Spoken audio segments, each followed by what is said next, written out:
vašim uslugama.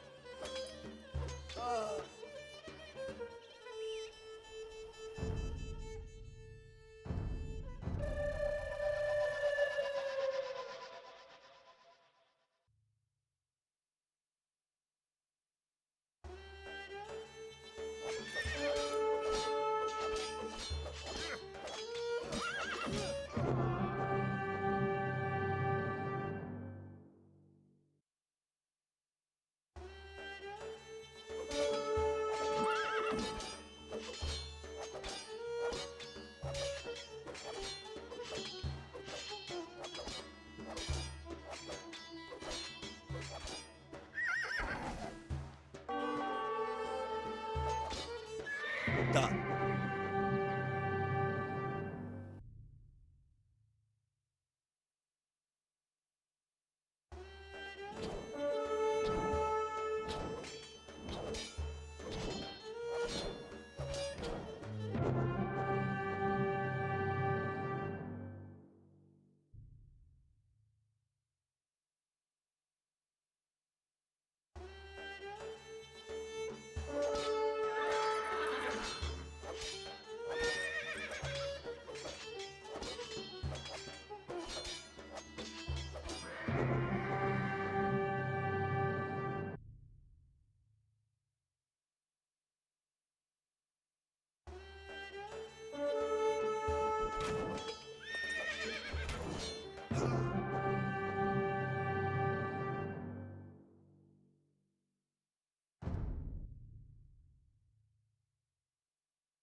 Приказания и атака!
So those were all the elite units in the game, including the Indian Imperial Camel. But let's take a look at the last relevant unit, the Paladin.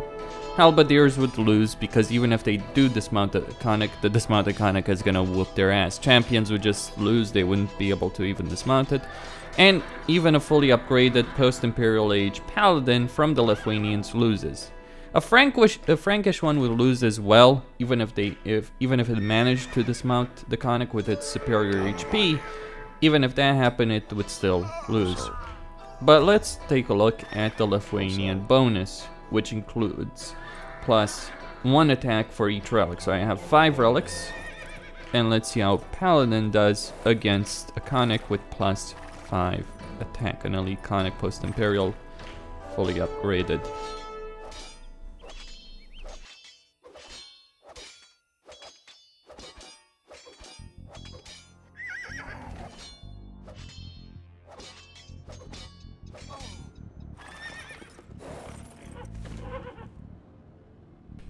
It manages to win with the silver of health. There's another one for the Lightus. Let's see how the Lightus does, though, against that Konnik over there. How well does it handle itself?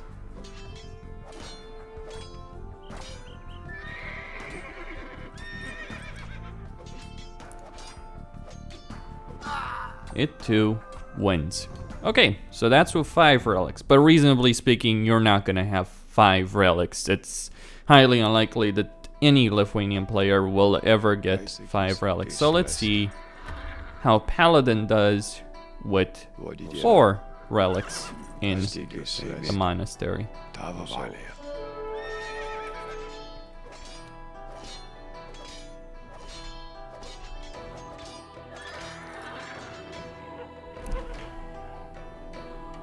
Okay. It still wins, but with 13 HP left. Okay, gonna send the Lightus against another Konnik and see what happens then.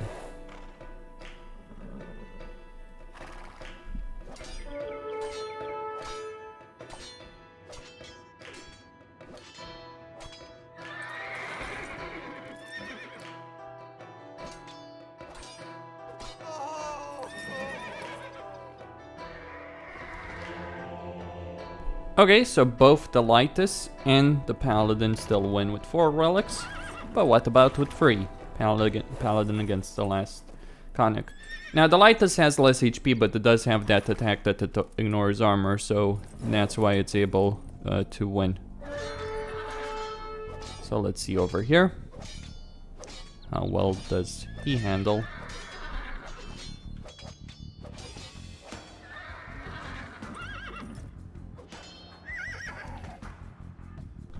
And with 3 relics, the Paladin loses restarting. Let's see about the Lightus. Final test.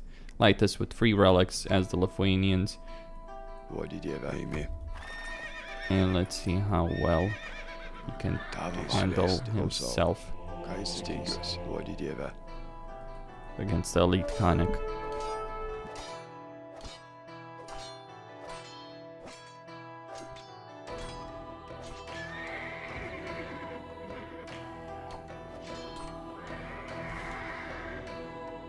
It too loses. So in conclusion, in a 1v1 situation, with the exception of the war elephants and the battle elephants, with full upgrades, the Konnik is able to beat every unit.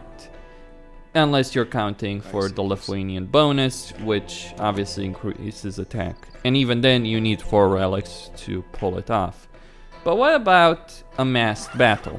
What about 1,000 Elite Konniks against 1,000 Elite Steppe Lancers, given the range bonus that Steppe Lancers have to make up for their less than stellar stats? So 1,000 Cuman Steppe Lancers against 1,000 Elite Konniks, controlled both of them by the extreme AI in this particular case. Let's see what ends up happening.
So with two extreme AIs, one controlling the Konniks, the other controlling the elite Steppe Lancers with full post-Imperial Age upgrades, the Steppe Lancers lose. They lose quite badly, in fact. Out of all the massed units that I've done, they have done the worst in this particular scenario. Anyway, let's try again, but in a different style. With no AI for the Steppe Lancers, because the AI behavior with regards to mass units is not particularly good, especially when you have a unit like the Steppe Lancers, which do have that one range and you just need to use said range to your benefit. So what I'm going to do here is just move them forward.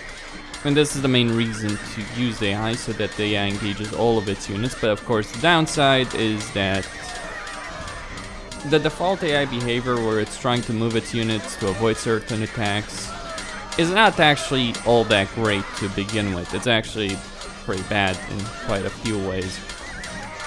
So here, just a default unit behavior, since there's no AI controlling the Steppe Lancers, and let's see the outcome of it. I'm not doing anything fancy, of course. One could argue, you know, the way to use Steppe Lancers is to do fancy stuff. You know, stack as many of them up as possible and use that to your advantage. Absolutely true. But you can see that even in this situation, like just removing the default AI behavior, the Steppe Lancers are still losing. Like the only portion of the battlefield where they've won is here to the north, and well, a bit here, but there's not enough of them to really swing this entire battle. Like there's 40 of them left, and they still got some cleanup to do, so a bit more. So let's send them over here as a big group, and you gotta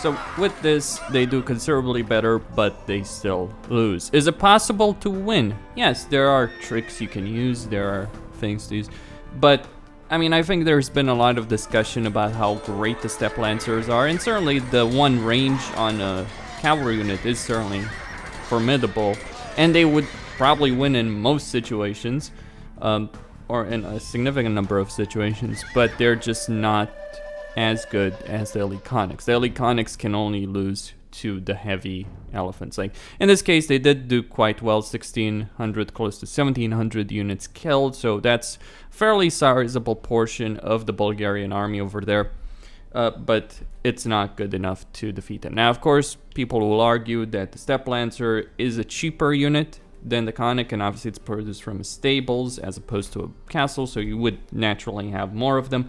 That's certainly a fair enough point, but the Konnik is just a very, very strong unit, just the ability to get up, to dismount. And just keep in mind that it doesn't happen instantly. Oh, it's like the unit dies and instantly you get the dismounted unit, so the unit that killed the mounted Konnik is gonna instantly attack the dismounted one, especially when you've got the battle situation. And just consider that the dismounted Konnik, yes, it has a less survivability, but it does a truckload of damage as an infantry unit. In fact, I'm pretty certain that the dismounted Konnik would be able to win in many infantry situations against a significant number of infantry units.